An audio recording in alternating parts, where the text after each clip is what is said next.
Hello, my name is Ranya Khaleel and I'm a third-year translational and molecular medicine undergraduate student at the University of Ottawa.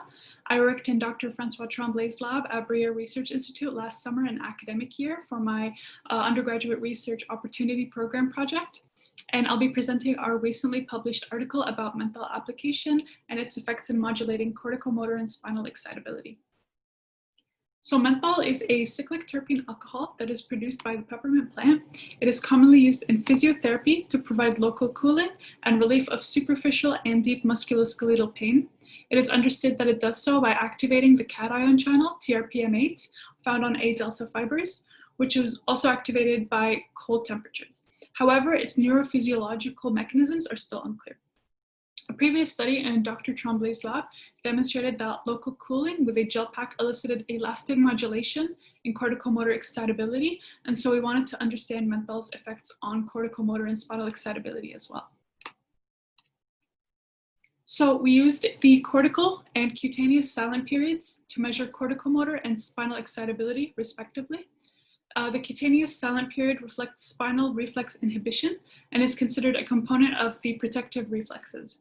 The cortical silent period is mostly cortical in origin and is thought to reflect GABA-mediated inhibition at the motor cortical level. As shown in the image here, both silent periods were measured in the APB muscle while participants exerted a light contraction by pressing on a button with the lateral aspect of the right thumb. To elicit the cutaneous silent period, high-intensity electrical stimulation, 10 times the sensory threshold, were delivered via ring electrodes placed on the index finger. To elicit the cortical silent period, we applied suprathreshold 1.3 times the sensory threshold transcranial magnetic stimulation on the left motor cortex. So our experimental paradigm consisted of a repeated measured design whereby participants were tested in two separate blocks. In the first block, both the cutaneous silent period and the cortical silent period were measured 5 minutes after the application of the neutral moisturizing gel consisting of alcohol-free 100% pure aloe vera gel on the distal right hand. And in the second block, the silent periods were again measured following the application of the menthol-based gel to the same area, allowing 5 minutes for the gel to penetrate the skin. The sequential approach for testing first with the neutral gel and then with the menthol gel was dictated by the fact that menthol application can produce long-lasting effects even after washing the skin. So this is an example of the silent periods measured under the two experimental conditions.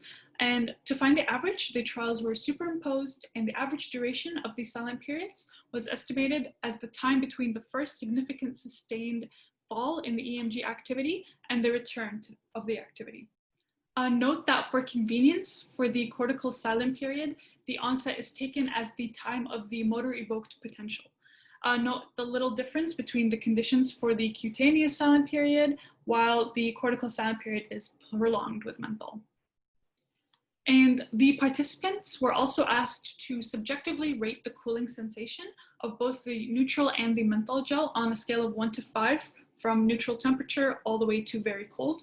And as can be observed, all but one participant rated the menthol as colder than the neutral gel. In the next figure here, the distribution of individual durations measured under each condition is shown for the cutaneous and the cortical silent periods, respectively. And it can be seen that the cutaneous silent period, there was little change in response to menthol, while there was a clear trend for the cortical silent period to be increased. And the latter change was statistically significant when compared with a t-test. So in conclusion, the cooling sensations elicited by menthol application were effective in modulating the cortical silent period while having little effect on the cutaneous silent period. And the absence of consistent effects on the cutaneous silent period is in line with the preservation of the protective reflexes with innocuous cooling sensations. And prolongation of the cortical silent period suggests an increase in central motor inhibition and is compatible with the soothing and relaxing effect of menthol application.